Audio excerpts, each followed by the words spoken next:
Bueno, hoy día vamos a seguir con el tema de Apocalipsis. En el capítulo 2 estamos viendo lo que se llama el mensaje a las iglesias. Y ya hemos revisado 3 iglesias que han sido Éfeso, ¿cuál otra?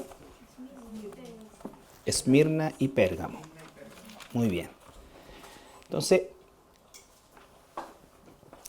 ahí está ese cuadrito que nos muestra estas 7 iglesias. Recordar que las 7 iglesias de alguna manera constituyen la totalidad, no de las iglesias en particular, sino que la totalidad de la descripción de la iglesia en términos generales. Recuerden ustedes que el número 7 en Apocalipsis se repite más de 30 veces.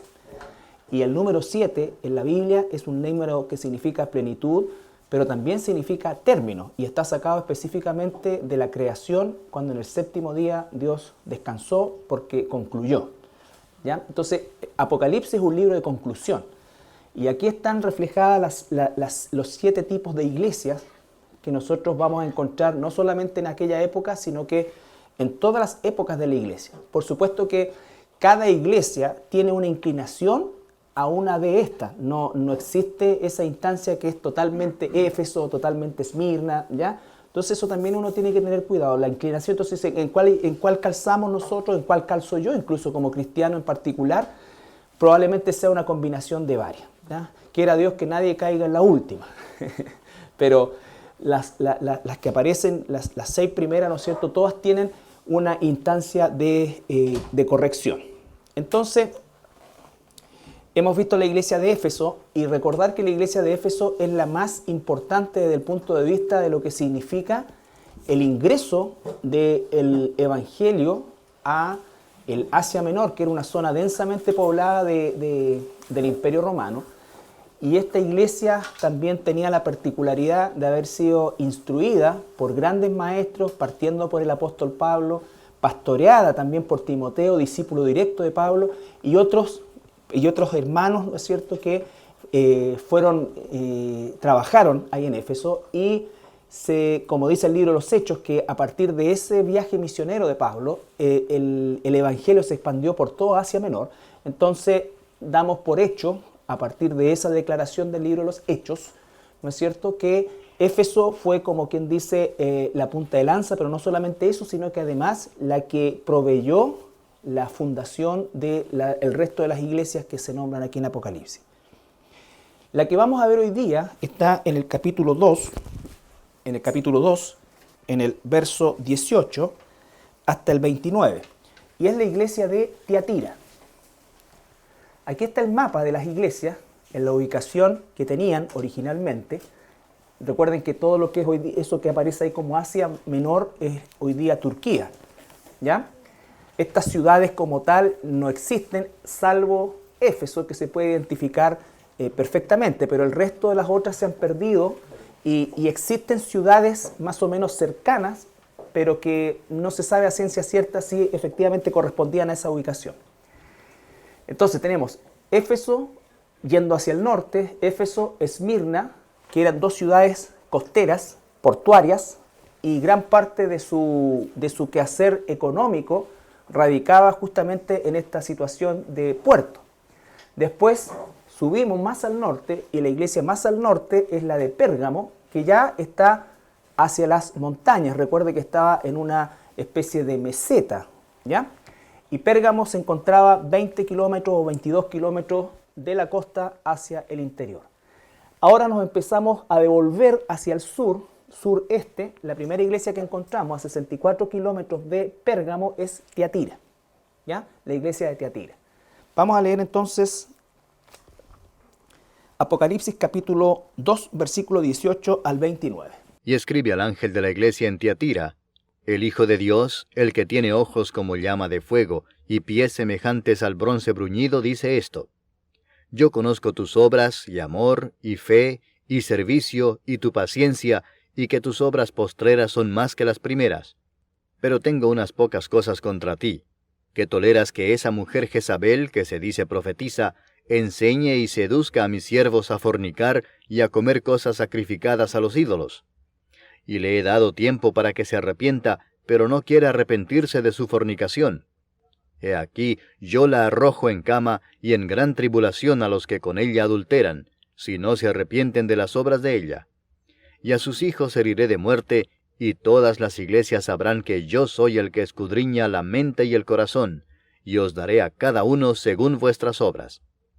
Pero a vosotros y a los demás que están en Tiatira, a cuantos no tienen esa doctrina, y no han conocido lo que ellos llaman las profundidades de Satanás, yo os digo, no os impondré otra carga, pero lo que tenéis, retenedlo hasta que yo venga.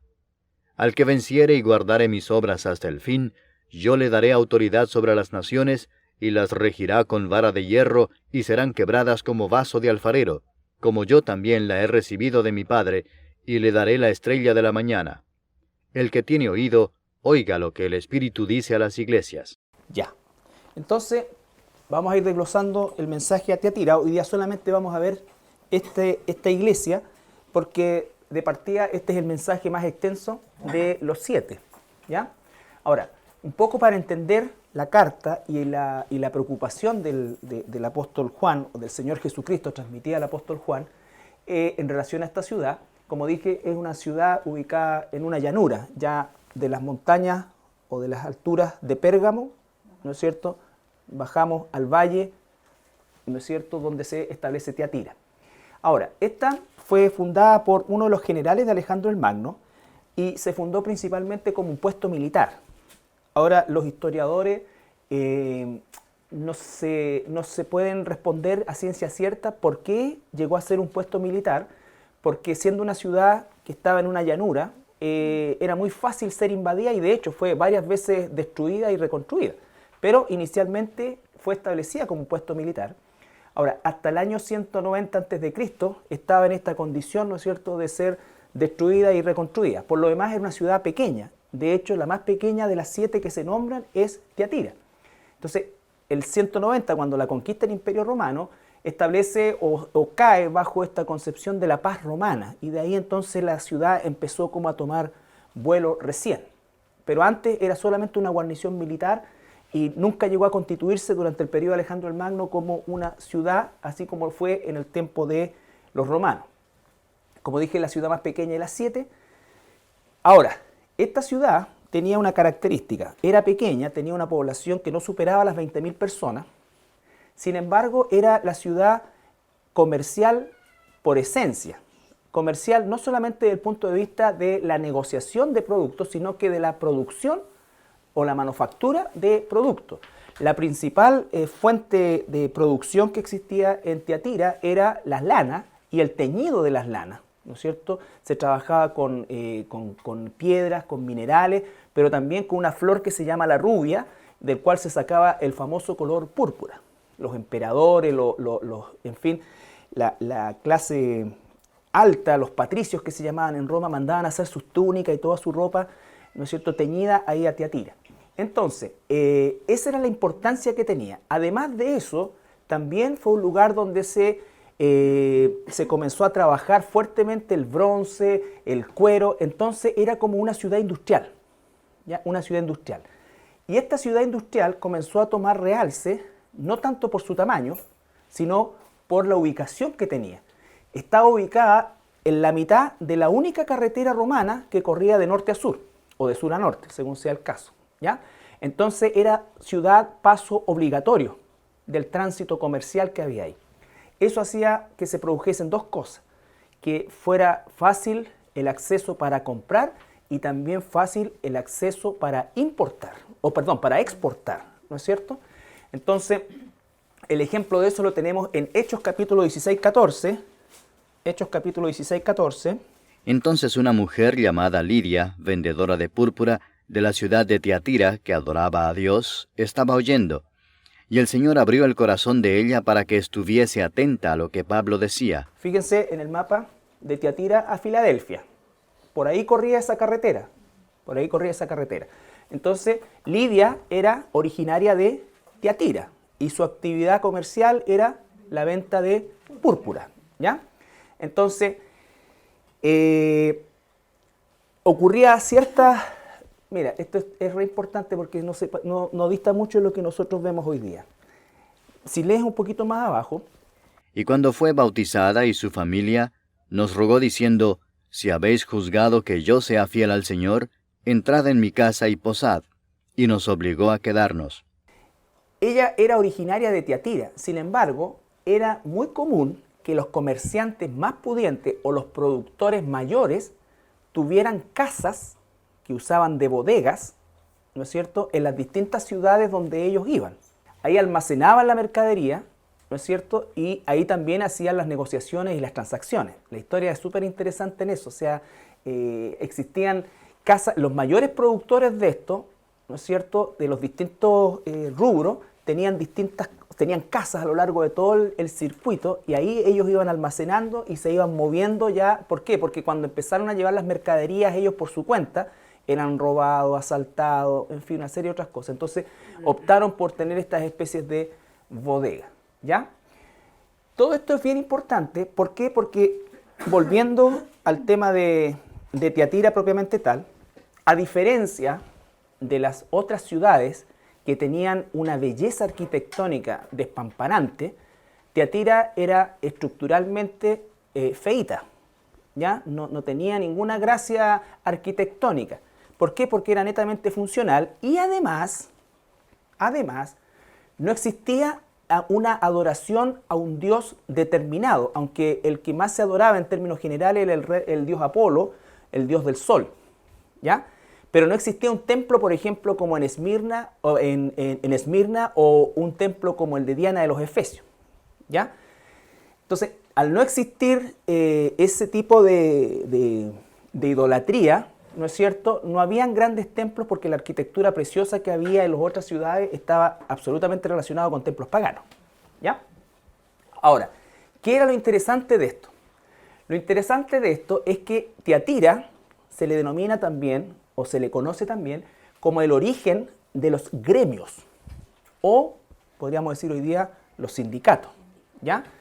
Los gremios eran obviamente las asociaciones de los distintos productores de tal o cual cosa, por ejemplo los productores de púrpura, los productores de lana, en fin, lo que fueran, se asociaban en estos gremios. Era una forma de protegerse, era una forma de ayudarse, ¿no es cierto? Y era una forma de también ganar o alcanzar más territorio en cuanto a la negociación de sus productos. Pero, ¿cuál era el problema de estos gremios? O, mejor dicho, ¿cuál fue la dificultad que los cristianos comenzaron a encontrar, que pertenecían a estos gremios, porque trabajaban ahí? Era que cada gremio tenía su propio ídolo. No sé si los católicos después tomaron esto y entonces el patrono de los zapateros, el patrono todo eso viene de acá, de Tiatira, de los gremios que tenían su propio ídolo. Por eso no era refulgente en idolatría, porque eran ídolos propios que eran adorados por un número reducido, claro, que pertenecían al gremio. Y existía obviamente la superstición que si no se le pedía a ese dios no iba a ser un buen año, y la típica cuestión, la Pachamama, la Guachamama y todas las mamas, ¿ya? Que se le pide, entonces ellos le pedían a su ídolo, a su santo, a su protector, a su patrono, ¿ya? El catolicismo romano absorbió completamente eso. Cuando uno se va al calendario de los patronos, de las distintas actividades, todos tienen patronos, hasta los inimaginables, todos, ¿ya? No solamente Todos los oficios. Todos los oficios tienen... Exactamente. Eso mismo. Entonces, los cristianos de Tiatira tuvieron que enfrentarse a este dilema, ¿no es cierto?, de saber que eso era idolatría, pero a la vez no poder ejercer, porque una de las cosas que hacía el gremio, por un lado protegía, por un lado, ¿no es cierto?, ayudaba a todo, pero si tú no estabas conforme al estatuto del gremio, te boicoteaban, ¿ya? Entonces, eso empezó a pasar también en la iglesia, o a los asistentes, los primeros hermanos que estaban en la iglesia de Tiatira. Entonces, eso un poco en líneas generales para que nosotros podamos entender la realidad de esta iglesia. Cada culto pagano de estos patronos, todos ellos terminaban con orgías sexuales, todos, ¿ya? Era una característica no solamente de esto, sino que de toda la idolatría grecorromana finalizaba en actos de perversión sexual. ¿Ya?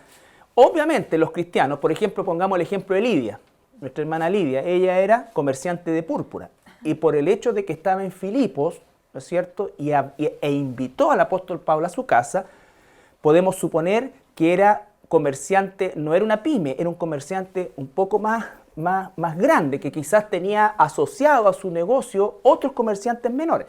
Por lo tanto, ella seguramente, con toda certeza, tuvo que enfrentar esta situación de verse, ¿no es cierto?, en un momento determinado forzada a no acceder a la cultura, a la presión del gremio, en fin, no sabemos, la historia no dice cómo lo resolvió, pero esa es una realidad dentro de la iglesia de Tiatira. Claro, y probablemente trasladarse. Hay algunos que dicen que finalmente Lidia se traslada a Filipo y es parte de la iglesia de los filipenses, pero tampoco hay un registro de eso, ¿ya? O sea, suposición no. Pero en general, todos aquellos que pertenecían a la iglesia de Tiatira, si eran nativos de esa ciudad, con toda seguridad ellos pertenecían o ejercían algún tipo de oficio relacionado con estos patronos. Cuando leímos ahí en hecho decía una mujer que adoraba a Dios. O sea, quiere decir que ella ya tenía... Claro. Adoraba a Dios. Temía a Dios, dice, ¿no es cierto? Claro. Y escuchó ahí, cuando escuché ahí, Claro. Dios le abrió el corazón. Dios le abrió el corazón, sí. Ya tenía, no sé, de alguna forma cómo lo conocer. Sí, porque lo que pasa es que no nos olvidemos que hoy día nosotros, claro, tenemos un sistema de comunicación casi automático, pero esta gente tampoco vivía aislada, ¿me entiendes? Rápidamente lo que sucedía en una ciudad, como Éfeso, por ejemplo, llegaba rápidamente al resto de las ciudades. O sea, no era una cosa que demoraba meses ni cosas. Entonces, el evangelio impactó en Éfeso inicialmente como punta de lanza, pero obviamente el evangelio se esparció por todos lados, entonces, de ese sector. Entonces, efectivamente, ella tenía que tener un conocimiento al respecto. ¿Ya? En toda la ciudad como en una línea, como en una... Es que se llama un circuito, Sí, es un circuito. entonces yo creo que eso facilitaba que Claro, se claro, transmitiera de una ciudad a otra. exactamente. Lo que me faltó decir también, en el tiempo de los romanos, esta ciudad fue ocupada también como una central de correo, justamente por lo que dices tú, que era el lugar donde se concentraban las cosas y se repartían norte, sur, para allá, para acá. Bien. Entonces, volvamos a leer, después de este contexto histórico.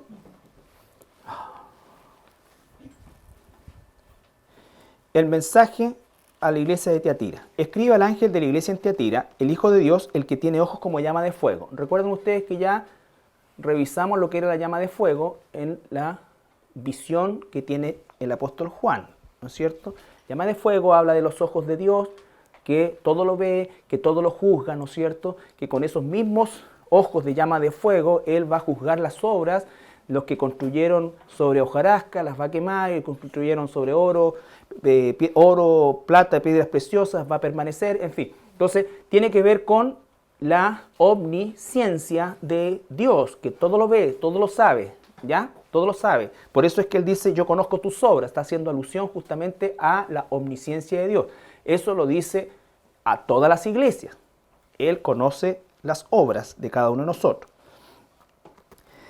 Y los pies semejantes al bronce bruñido. Recuerdan ustedes, bronce bruñido significa bronce sumamente pulido y eso hace alusión al altar del sacrificio donde se expiaban los pecados. Y los pies significa, en definitiva, que todo lo que se sujeta, o en el tiempo de, bueno, no solamente en el tiempo de Jesús, pero los pies eran un símbolo de conquista. Cuando se conquistaba un reino, una ciudad o lo que fuera, se pescaba al rey de esa ciudad o de ese reino, ¿no es cierto? Y era característico que el rey conquistador le ponía el pie en la cabeza, ¿ya?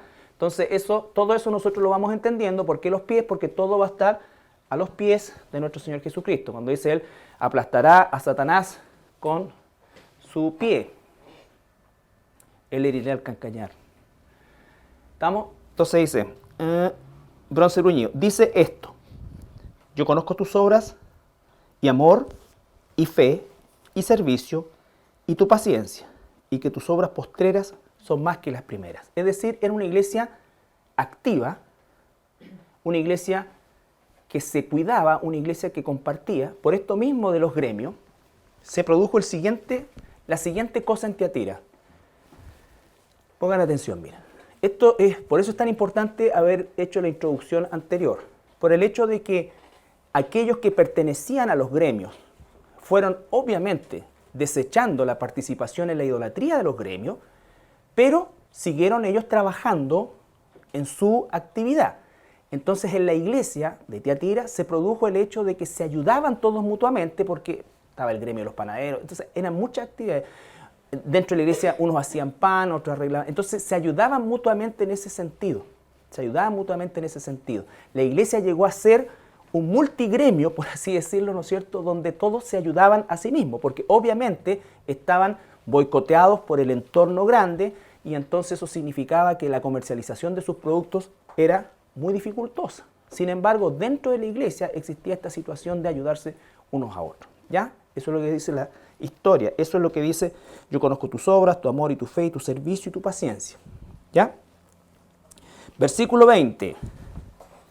Pero tengo unas pocas cosas contra ti, a pesar que no son muchas cosas, son sumamente graves. Pero tengo unas pocas cosas contra ti, que toleras a esa mujer Jezabel que se dice profetiza, que enseñe y seduzca a mi siervo a fornicar y a comer cosas sacrificadas a los ídolos. Y le he dado tiempo para que se arrepienta, pero no quiere arrepentirse de su fornicación. He aquí yo la arrojo en cama y en gran tribulación a los que con ella adulteran, si no se arrepientan de las obras de ella. Vamos a llegar hasta ahí. La expresión echar en cama era echar en cama para morir, o sea que le iba a dar una enfermedad mortal, a diferencia de los otros, de los que le seguían, que los iba a atribular, pero a ella la iba a enfermar para morir, enfermedad de muerte. Tenemos aquí a esta mujer llamada Jezabel, que no se llamaba Jezabel necesariamente, de hecho probablemente no haya sido así, pero representa una conducta, ¿no es cierto?, que está patentada o se patentó con la Jezabel del Antiguo Testamento. Es como nosotros hoy día, por ejemplo, cualquiera que diga: oye, eres un Judas. Eso lo entiende cualquier persona, incluso no cristiano, ¿no es cierto? Entonces, el concepto Jezabel es más o menos lo mismo. Es haber patentado la conducta de esta mujer, la peor mujer que uno puede encontrar en la Escritura, ¿ya? Esta mujer era sidonia, es decir, diríamos el día de hoy, libanesa, ¿ya? Y vamos a leer su historia, o parte de ella, en el primer libro de los Reyes, en el capítulo 16, desde el versículo 29, sí, hasta el 33, 16, 29 al 33. Comenzó a reinar Acab, hijo de Omri, sobre Israel, el año 38 de Asa, rey de Judá. Y reinó Acab, hijo de Omri, sobre Israel en Samaria 22 años. Y Acab, hijo de Omri, hizo lo malo ante los ojos de Jehová, más que todos los que reinaron antes de él. Porque le fue ligera cosa andar en los pecados de Jeroboam, hijo de Nabat, y tomó por mujer a Jezabel, hija de Ed-Baal, rey de los Sidonios, y fue y sirvió a Baal y lo adoró. E hizo altar a Baal en el templo de Baal que él edificó en Samaria. Hizo también a Acab una imagen de Asea, haciendo así Acab más que todos los reyes de Israel que reinaron antes que él, para provocar la ira de Jehová, Dios de Israel. Eso, imagínense, estamos hablando del peor rey de Israel. Ahora, en este momento que estamos viendo de la historia, ya no está el reino unido, está el reino dividido, está el reino del norte, que se llamaba también Samaria o Efraín, con las 10 tribus, y el reino del sur, Judá y Benjamín. De los reyes del norte, el peor de ellos fue este rey Acab, ¿ya?, que claramente hizo lo malo y más allá de lo que hicieron sus antecesores. Por lo tanto, estamos hablando de un hombre completamente malvado, que se asocia, se casa con una mujer, ¿no es cierto?, también malvada, y además de malvada, dominante. Malvada, dominante, malvado, pasivo. ¿Ya? O sea, la combinación fatal. Y ella introduce en la nación de Israel, no solamente introduce, sino que ella oficializa el culto a Baal, que era el señor de las moscas, por si acaso, que es el mismo Baal Zebú que nombra. Entonces Baal es también un sinónimo de cualquier ídolo grande, pero específicamente en este tiempo era la adoración a ese ídolo espantoso. Y esta mujer no solamente introduce la adoración, sino que la oficializa y levanta un templo en Samaria, o sea, allá, de culto a Baal. Y Acab se lo permite. Acab se lo permite. ¿Ya? Y obviamente ella tenía, dice la historia también, sacerdotes que le servían a ella, que se sentaban a su mesa a comer con ella, y ella era la que controlaba el gobierno de Israel. Acab era un títere nomás. La mujer era la que tenía las riendas y ella era la que manejaba el reino. Vamos a ver un poquito más adelante a esta joyita en el 21, 23 al 25. De Jezabel también ha hablado Jehová diciendo, los perros comerán a Jezabel en el muro de Jezreel. El que de Acab fuere muerto en la ciudad, los perros lo comerán, y el que fuere muerto en el campo, lo comerán las aves del cielo. A la verdad, ninguno fue como Acab, que se vendió para hacer lo malo ante los ojos de Jehová, porque Jezabel su mujer lo incitaba. Jezabel su mujer lo incitaba. ¿Ya? Segunda de Reyes 9. A ver, sí. Ahí está la muerte de Jezabel. Del 30 al 37. Vino después Jehú a Jezreel, y cuando Jezabel lo oyó, se pintó los ojos con antimonio, y atavió su cabeza y se asomó a una ventana. Y cuando entraba Jehú por la puerta, ella dijo, ¿sucedió bien a Zimri que mató a su señor? Alzando él entonces su rostro hacia la ventana, dijo, ¿quién está conmigo? ¿Quién? Y se inclinaron hacia él 2 o 3 eunucos. Y él les dijo, echadla abajo. Y ellos la echaron. Y parte de su sangre salpicó en la pared y en los caballos, y él la atropelló. Entró luego y después que comió y bebió, dijo, id ahora a ver a aquella maldita y sepultarla, pues es hija del rey. Pero cuando fueron para sepultarla, no hallaron de ella más que la calavera y los pies y las palmas de las manos.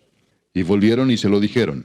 Y él dijo, esta es la palabra de Dios, la cual él habló por medio de su siervo Elías Tisbita, diciendo, en la heredad de Jezreel comerán los perros las carnes de Jezabel, y el cuerpo de Jezabel será como estiércol sobre la faz de la tierra en la heredad de Jezreel, de manera que nadie pueda decir, esta es Jezabel. Elías profetizó eso, ¿ya? Vamos a ver, así muere Jezabel de manera violenta. Claro. El capítulo 21 de Primera de Reyes, para que veamos cómo era de armas tomar esta leona. 21, 1 en adelante. Pasadas estas cosas, aconteció que Nabot de Jezreel tenía allí una viña junto al palacio de Acab, rey de Samaria. Y Acab habló a Nabot diciendo, dame tu viña para un huerto de legumbres, porque está cercana a mi casa, y yo te daré por ella otra viña mejor que esta. O si mejor te pareciere, te pagaré su valor en dinero. Y Nabot respondió a Acab, guárdeme Jehová de que yo te dé a ti la heredad de mis padres. Y vino Acab a su casa triste y enojado por la palabra que Nabot de Jezreel le había respondido, diciendo, no te daré la heredad de mis padres. Y se acostó en su cama, y volvió su rostro y no comió. Vino a él su mujer Jezabel y le dijo, ¿por qué está tan decaído tu espíritu y no comes? Él respondió, porque hablé con Nabot de Jezreel y le dije que me diera su viña por dinero, o que si más quería le daría otra viña por ella. Y él respondió, yo no te daré la viña. Y su mujer Jezabel le dijo, ¿eres tú ahora rey sobre Israel? Levántate y come y alégrate, yo te daré la viña de Nabot de Jezreel. Entonces ella escribió cartas en nombre de Acab, y las selló con su anillo, y las envió a los ancianos y a los principales que moraban en la ciudad con Nabot. Al 13:14. Vinieron entonces 2 hombres perversos, y se sentaron delante de él. Y aquellos hombres perversos atestiguaron contra Nabot delante del pueblo, diciendo, Nabot ha blasfemado a Dios y al rey. Y lo llevaron fuera de la ciudad y lo apedrearon, y murió. Después enviaron a decir a Jezabel, Nabot ha sido apedreado y ha muerto. Cuando Jezabel oyó que Nabot había sido apedreado y muerto, dijo a Acab, levántate y toma la viña de Nabot de Jezreel, que no te la quiso dar por dinero, porque Nabot no vive, sino que ha muerto. ¿Ya? Entonces, armas tomar esta mujer. Esa es la historia de Jezabel. ¿Cuál es la doctrina de Jezabel? La doctrina de Jezabel primero es una mujer perversa dominante, y lo segundo, la doctrina es, ¿no es cierto?, para centrarnos en Tiatira, es una doctrina, en definitiva, falsa. Una doctrina falsa que se introduce dentro de la iglesia. Volvamos a Apocalipsis. Ahí está la historia de Jezabel. Entonces, ¿qué le dice? Pero tengo unas pocas cosas, versículo 20, 2:20. Pero tengo unas pocas cosas contra ti, que toleras a esa mujer Jezabel que se dice profetiza, que enseña y seduzca a mis siervos a fornicar y a comer cosas sacrificadas a los ídolos. Ahora, ¿qué es lo primero que nosotros podemos ver acá? Lo primero es que la doctrina que enseñaba esta mujer se llamaba el dualismo, ¿ya? El dualismo decía lo siguiente: nuestro espíritu es salvo y nuestro cuerpo, ¿no es cierto?, no heredará el reino de los cielos. Por lo tanto, nosotros podemos hacer lo que queramos con nuestro cuerpo, porque finalmente cuando muramos ya somos salvos, Dios se va a llevar nuestro espíritu y entonces nuestro cuerpo va a perecer, ¿ya? Entonces le daban rienda suelta a eso. Tenía una cierta lógica dentro de la perversidad. Eso también se llama antinomianismo actualmente. Algunas sectas lo practican, en que dicen que lo malo es la materia y lo bueno es lo espiritual. Si ya somos espiritualmente salvados, no tenemos problema de usar la materia a nuestro antojo, porque sea como sea, igual la materia está pervertida, y sea como sea, igual el cuerpo se va a podrir. ¿Ya? Entonces, más o menos eso. Todo esto tiene que ver con el gnosticismo griego, que estaba introducido dentro de... Entonces, por eso, lo que incitaba a ella, como dice ahí, era a que personas de la iglesia, miembros de la iglesia, sí participasen de las orgías de los gremios, ¿no es cierto?, y comieran lo sacrificado a esos ídolos. Ahora, cuando Pablo dice que se puede comer de cualquier tipo de carne, se está refiriendo a cuando la carne ya está para ser vendida en un mercado. Pero claramente dice que no se puede participar, no se debe participar del acto propiamente tal, ¿no es cierto?, y de celebrar, ya sea comiendo o bebiendo, en relación a el ídolo al cual se le está rindiendo culto. ¿Se entiende eso? Entonces, Jezabel estaba introduciendo eso. ¿Y dónde sale eso del dualismo? ¿Aquí en la Biblia? No, eso es historia. Eso es historia. El dualismo, el arrianismo, todo eso no está en la Escritura, pero es justamente... ¿En la historia sale que ella lo enseñaba?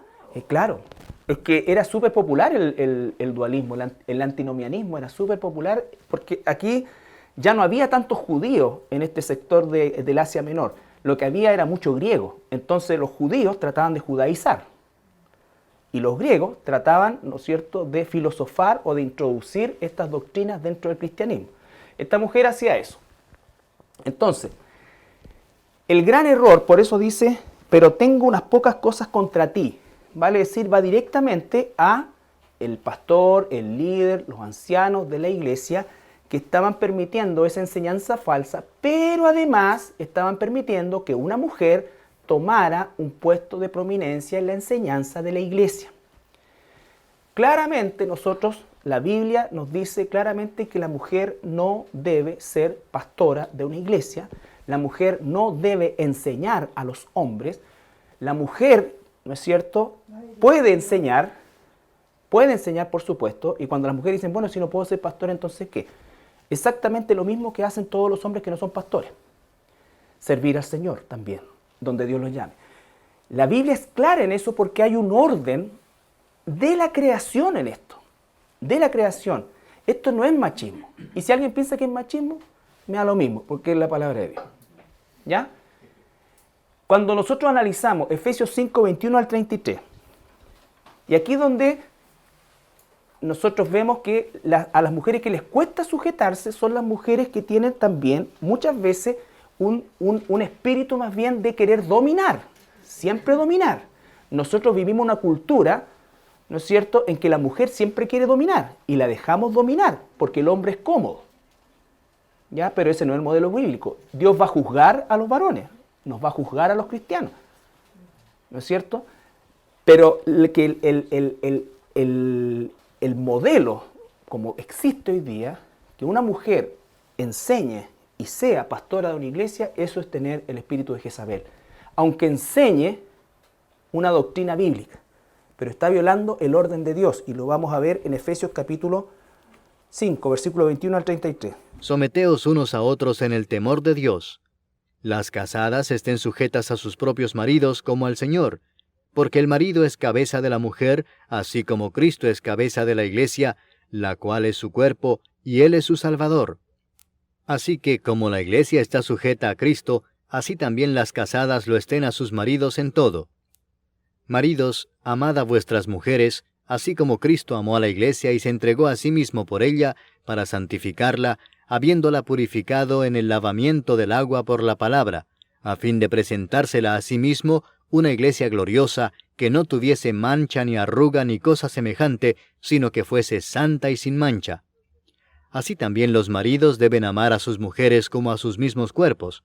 El que ama a su mujer, a sí mismo se ama.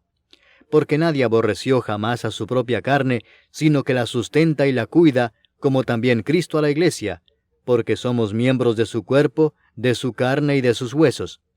Por esto dejará el hombre a su padre y a su madre, y se unirá a su mujer, y los dos serán una sola carne.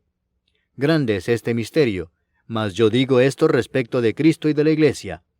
Por lo demás, cada uno de vosotros ame también a su mujer como a sí mismo, y la mujer respete a su marido. ¿Te das cuenta? Todo el proceso del matrimonio, la misión principal o el objetivo principal del matrimonio es dar la gloria a Dios. ¿Y cómo es que comenzamos dando la gloria a Dios? Siguiendo el orden que Dios ha estructurado. Dios ha estructurado un orden. Aquí no estamos hablando ni de calidad de maridos ni de calidad de esposas. Aquí estamos hablando del orden de Dios. Esto no lo podemos aplicar al mundo porque el mundo está absolutamente perdido, desorientado y rumbo al infierno, a tal punto que hoy día hay homosexualismo, hay lesbianismo, ¿no es cierto?, feminismo y todo lo que en definitiva va contra el orden de Dios. Pero cuando hablamos dentro del contexto de la iglesia, esto es lo que rige para nosotros. Hay un orden establecido.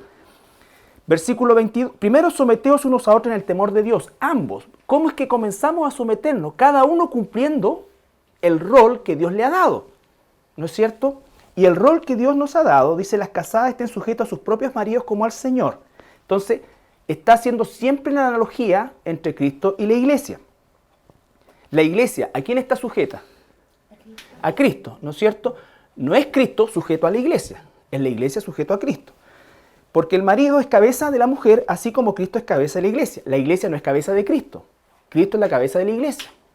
Ahora, si la iglesia fuera la cabeza de Cristo, no hay ningún problema que la mujer sea pastora, líder, lo que quiera. ¿Ya? Así que la iglesia está sujeta a Cristo, así también las casadas estén a sus maridos en todo. Dice, maridos, amad a vuestras mujeres. ¿Cuál es el estándar? Como Cristo amó a la iglesia. Siempre la relación es Cristo y la iglesia. Si un marido no ama a su esposa siendo cristiano o llamándose cristiano, si no la ama como Cristo ama a la iglesia, Dios va a juzgar a ese marido también. ¿Ya?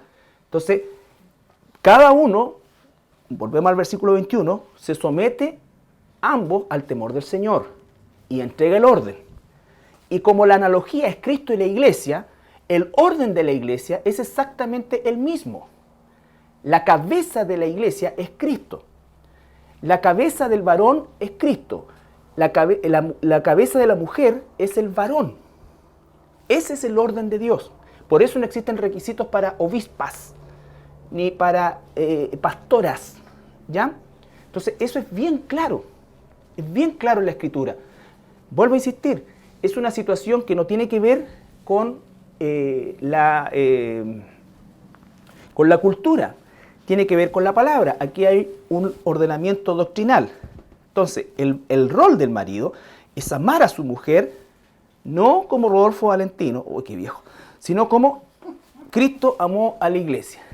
Maridos, amad a vuestras mujeres así como Cristo amó a la iglesia y se entregó. Hay un concepto de entrega. Cada marido cristiano, ¿ya?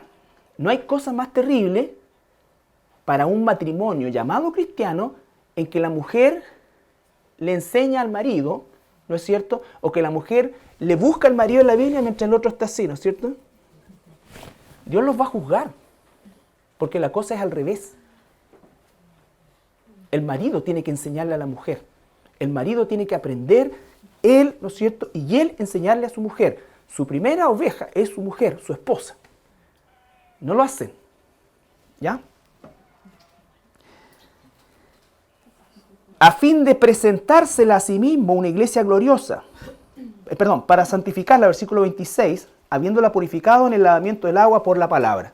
A fin de presentársela a sí mismo una iglesia gloriosa que no tuviese mancha ni arruga ni cosas semejantes, sino que fuese santa y sin mancha. Así también los maridos deben amar a sus mujeres. ¿Cómo es que la purifican? Por medio de la palabra, dice, de la enseñanza de la palabra. ¿Ya? Porque, bueno, saltamos. Versículo 32. Grande es este misterio, mas yo digo esto respecto de Cristo y de la iglesia. ¿Estamos? Entonces, un varón tiene que ser pastor de una iglesia. El varón es el que dirige la iglesia. Los varones son los que constituyen a los ancianos. Los varones son los encargados de enseñar dentro de una iglesia. ¿Cuál es el campo que les corresponde a las mujeres? Las mujeres más jóvenes, dice, mujeres enseñan a mujeres, ¿no es cierto? Y los niños. Ese es el orden de Dios. Entonces, nosotros cuando vemos modelos de iglesia donde está la pastora Juana González, eso es un modelo tipo Jezabel. Si hay incluso varones ahí, eso es un modelo tipo Jezabel. ¿Ya? Ahora, Pastor, en el tiempo cuando estuvo Débora, fue porque era necesario. es que ese es otro contexto, ella no enseñaba. No, ella era jueza. Claro, ella no enseñaba, ella no tenía una congregación, no tenía algo. Ella fue una heroína. Claro, fue una guerrera, ¿no es cierto? Pero no... Pero tampoco le competía ese una mujer a ella. Si el hombre tenía que ir a la guerra. En ese momento sí, pero es que... No había nombre, decía ahí. Claro, pero es que ahí tú estás en una situación totalmente distinta. No es una situación neotestamentaria, en primer lugar, y nunca hubo un sacerdocio de mujer relacionándose a la administración. Siempre, ahora, por causas de necesidad, una mujer puede tomar las armas, ¿no es cierto? Una mujer puede tomar, por supuesto que sí, o sea, es parte de. Es como por causa de necesidad, un hombre que queda viudo, supongamos, que tiene que hacerse cargo de sus niños, que tiene que hacerse cargo de todo lo que corresponde a mamá y papá. O en el caso que una mujer, el marido es incompetente, no es creyente, ella va a tener que enseñarle a los niños. Claro que sí, Si no, ¿cómo?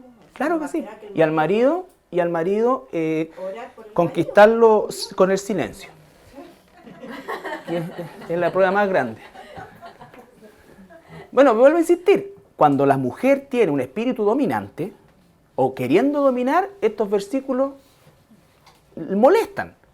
Pero ¿cómo? Si este es un inepto, no sabe hacer esto, no sabe. Y el hombre chileno o latinoamericano se deja querer, pues. Se deja querer. Pero si estamos hablando de cristianos, eso es algo que Dios va a juzgar. Eso es algo que Dios va a juzgar. Entonces, aquí la mujer arrastra al marido a la iglesia. Esa cuestión Dios lo va a juzgar. Dios lo va a juzgar. Y no necesitan un estudio de matrimonio para esa cuestión. Oye, entonces podríamos hacer un estudio. Entonces, ¿quieren estudio para todo? Para eso está la Biblia. Si es cuestión que lean la Biblia juntos y ahí van a salir todas las cuestiones. Y aparte de eso, hemos tenido 3 años de estudios matrimoniales. ¿Me entiendes? Entonces, todo un estudio. Oye, es que entonces ahora debiéramos dedicarnos a los matrimonios más jóvenes. No estamos dedicando a los matrimonios más jóvenes. ¿Qué es lo que es esto? Si vienen matrimonios jóvenes aquí también. Entonces no inventemos ministerio de esto, ministerio de esto, ministerio de esto, y cada cuestión así como tan específico que después va a tener un maestro para 2 personas. No, la lectura de la Biblia diaria es la que te va a producir la enseñanza. Y tú vas a tener que tomar de ahí lo que circunstancialmente a ti te toque. Soltero, casado, casado con años, recién casado, con niños chicos, con niños grandes, viudo, viuda. Para todos hay una enseñanza. ¿Ya? Un alcance con respecto al tema ese de Débora, sin entrar a ese caso puntual tampoco, sino que muchos casos más que puedan darse en la escritura que alguien dice, oye, pero acá siempre nos pasan cosas de que alguien nos dice, pero ¿qué pasa con esto? ¿Qué pasa con este otro? Y siempre hay que ubicarse en el contexto histórico que uno está, porque en el tiempo de Débora, la frase que mejor resume esta época es que cada uno hacía como mejor le parecía. Claro. Eso dice la escritura. Que cada uno hacía como quería. Entonces, en esa anarquía, porque los jueces estos aparecieron porque antes Dios gobernaba a través de Moisés, De los profetas después. de los profetas, entonces como fueron alejándose, aparecieron los jueces como una etapa intermedia hasta que llegaron los reyes. Entonces, era una anarquía tan grande que cada uno, y era lo que mejor describía esa época, cada uno hacía como mejor le parecía. Entonces, y también hay para otros casos también, como esto de la comida de los ídolos, siempre hay que ubicarse en el contexto en que se está hablando, porque es a veces un poco difícil, o sea, no es difícil, sino que es imposible querer a todo aplicarle lo mismo. No.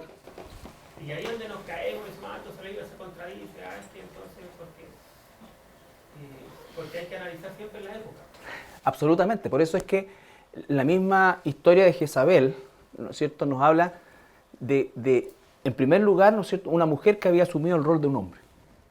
Porque obviamente el primer débil ahí fue él, el pastor, ¿no es cierto?, en el caso de Tiatira, Acab en el caso de la historia, que ya había permitido. Ahora, la palabra tolerar que aparece ahí en la iglesia de Tiatira está en el griego original en un presente continuo, es decir, no fue algo circunstancial, sino que ya era algo institucionalizado, ¿ya?, o algo permanente. Entonces eso le hacía un pecado mayor, porque significaba que ya lo habían permitido. Y tal como dices tú, en el contexto inmediato, ¿no es cierto?, estamos hablando de esta situación de los gremios y de la idolatría y de ese tipo de conducta. Pero aplicándolo a lo que es hoy, nosotros, por eso digo, lo primero que tenemos que sacar es el orden de la palabra de Dios para las distintas funciones y responsabilidades que Dios nos ha entregado tanto como hombres como a mujeres. Entender eso en primer lugar, o sea, violar ese primer principio inmediatamente empieza a hacer caer todos los demás, aunque la mujer predique un mensaje bíblico, ¿me entiendes? Pero hay un orden de Dios. Si hay varones, el hombre tiene que asumir su responsabilidad. Ese es el mensaje. ¿Ya?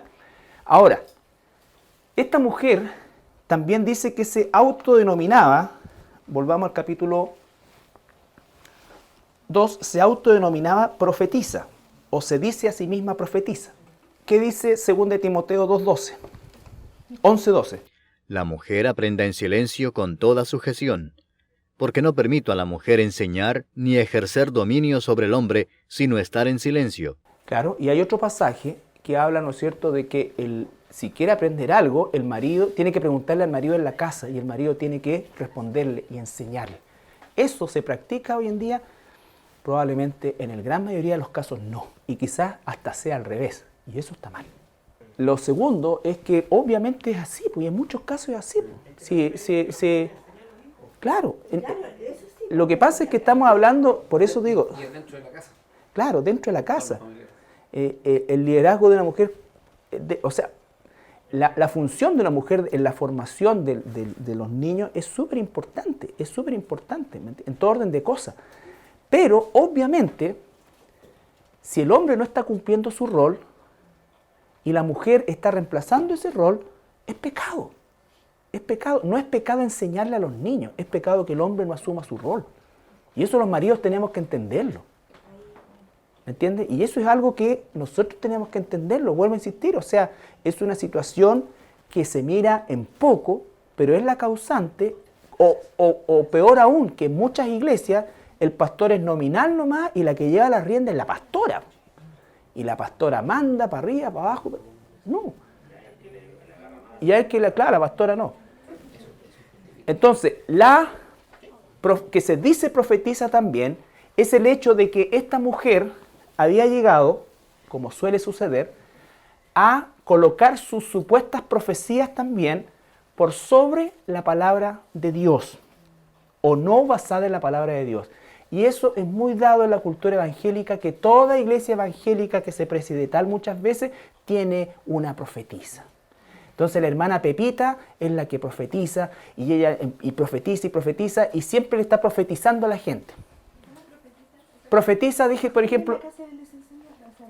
Claro, hay profetiza, entonces tú vas donde la profetiza y la profetiza te dice, te da una profecía, por la que sea, tú vas a hacer, ¿qué te va a pasar? Claro, como, de verdad. Ahí está un ejemplo, hay una iglesia aquí abajo donde hay una Jezabel, ¿no es cierto?, que tiene una hilera de personas a las cuales está ella profetizando, entonces pasa a tener más autoridad que el pastor, porque si el pastor te dice, la Biblia dice... La gente sabe qué dice, y eso pasó aquí. No, pues que a mí me profetizaron otra cosa. Aquí tuvimos también nuestros especímenes, si no se crean.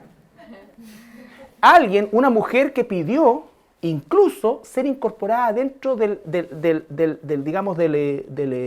esquema del culto, que hubiera un espacio para profecía, porque ella tenía profecía y recibía mucha profecía y tenía que como que descargarla. Obviamente en ese tiempo yo no era tan fino como ahora, ¿no es cierto? Y probablemente mis palabras hicieran que no volviera nunca más. Y yo le doy gracias a Dios por eso, porque ¿de dónde saliste? ¿Entendí? O sea, te vas pero de patita a la calle, o sea, no te quiero ver. Entonces, eso es así y pasa así. Y esta misma persona vivía golpeándome en la puerta diciendo, tengo una palabra para ti, el Señor me... No, decía yo, si el Señor no me dijo a mí, no, chao, ándate. Una vez estaba orando y entré yo y los tenía a todos ya casi como en trance llevándolos al monte Sinaí. Te lo juro, si eso es verdad. Entonces, ¿qué pasa aquí, miércoles? ¿Qué es esto? ¿Qué es esto? Entonces, yo finalmente, ¿sabes lo que fui para ella? Según ella, ¿no es cierto? Te lo digo. Yo para ella fui un... ¿cómo me dijo? Algo así como que abortaba su don.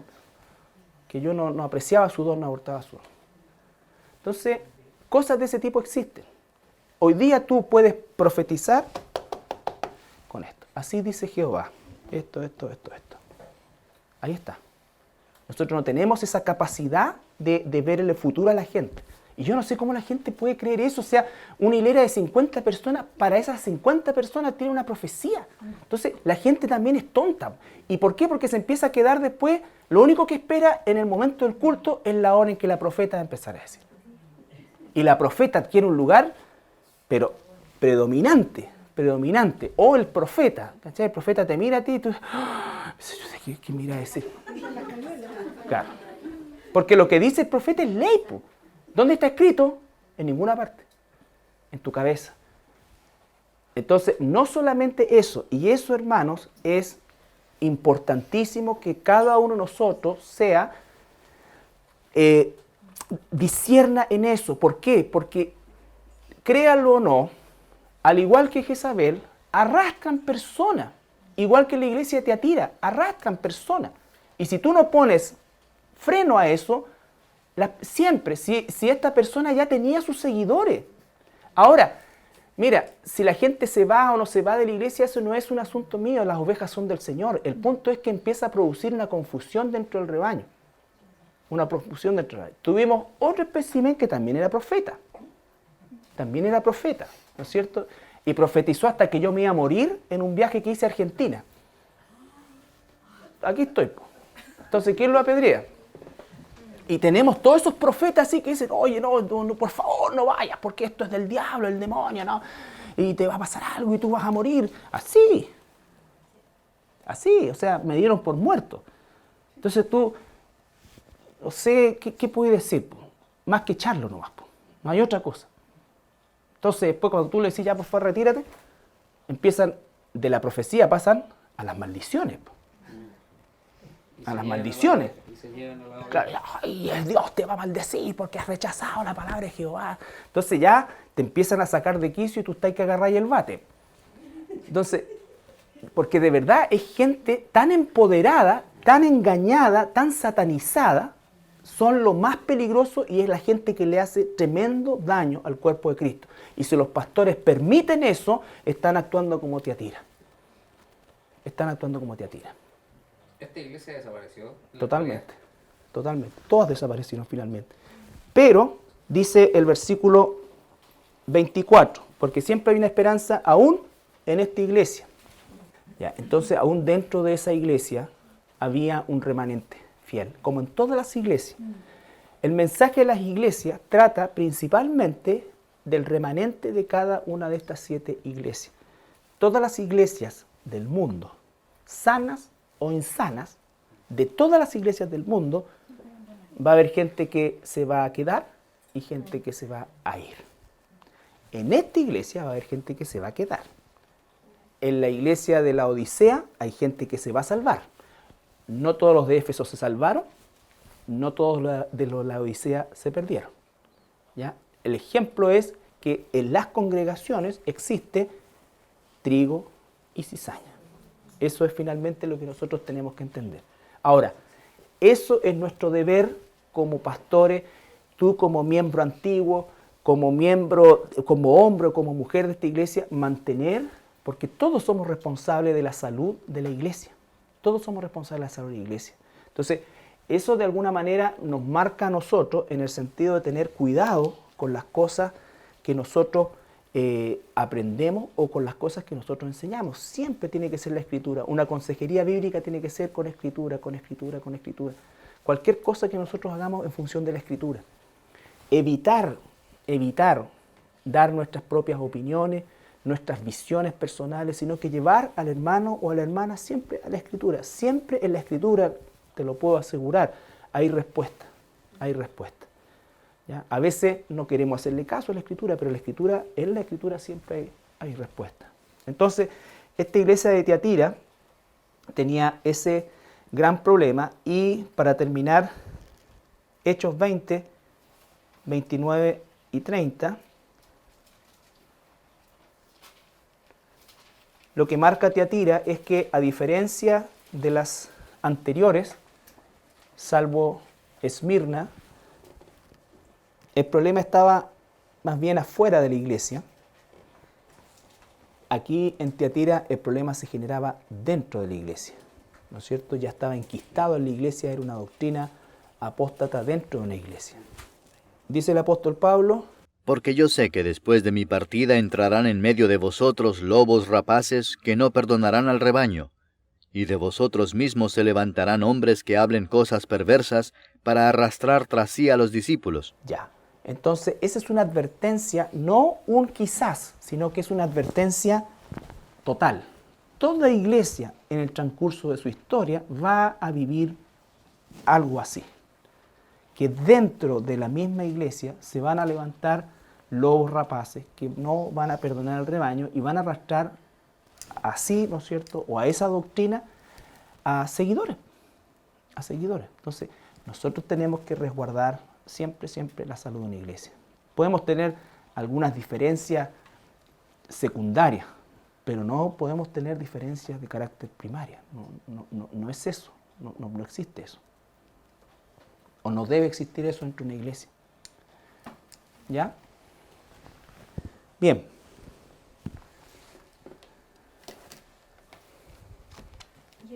Pastor, dice, al que venciere y guardar mis obras.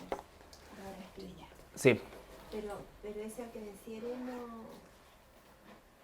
no tenía que ver con después en la tribulación. No, es que tú puedes aplicarlo. Al que venciere...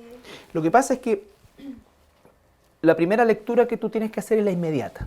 ¿Cuál era el problema de la...? Después puedes hacer aplicaciones, pero la primera lectura es la inmediata. O sea, al que venciere, ¿qué? Lo que estaba pasando en esta iglesia. Lo que estaba pasando en esta iglesia. Ahora, hay también una reprimenda fuerte sobre el liderazgo por el hecho de que el liderazgo pervertido comienza a alimentar a los lobos y a dejar sin alimento a las ovejas. ¿Me entiendes? Cuando se empieza a hacer ese tipo de movimiento, entonces, o de proceso. Dice, el que venciere y guardare mis obras hasta el fin. Ese fin puede ser el fin de la vida de esta gente, el fin del tiempo de la iglesia, ¿no es cierto? Porque tú puedes encontrarte en una iglesia de Tiatira, supongamos que estás en un lugar donde no hay más iglesias. Esto también es un llamado, por ejemplo, a lo importante que es congregarse, incluso si hay una situación muchas veces en la cual nosotros vemos situaciones raras, porque a veces la gente dice, es que yo en realidad he ido como a 2 iglesias y no me gustó ninguna, así que no me congrego. No va a haber una iglesia perfecta nunca. Aún en situaciones complicadas y difíciles, entonces uno tiene que mantener y sostener lo que sabe que es correcto, ¿Y sabemos las circunstancias en las cuales esta iglesia o la ciudad ¿Desapareció? desaparecieron? Mira, después de la caída de Roma, propiamente tal, todas estas provincias fueron saqueadas, todas fueron saqueadas. Entonces, en este caso, en la parte de los turcos fueron los mongoles. Toda esa parte de lo que es Turquía hoy día, por eso los primeros habitantes de Turquía eran una mezcla de mongoles, asiáticos, en realidad no asiáticos, sino que la parte norte de lo que es Rusia, ¿ya? Con la tribu que eran los anatolios, que eran caucásicos. Entonces, esa fue la primera mezcla. Hoy día son prácticamente europeos, pero los mongoles saquearon todo eso. Y ellos traían otras divinidades. ¿Cachai? Otras divinidades. Entonces, lo primero que hacían para tomar una ciudad era destruir sus templos. Destruir sus templos. Ya. Ahora, el versículo 27, 28, 29 sí tiene que ver con el reino milenial. ¿Ya? No hace parte de esa parte del reino milenial. Es una promesa. Es como al de Éfeso le dice que te voy a dar de comer del árbol de la vida, que también está en el futuro, y así sucesivamente.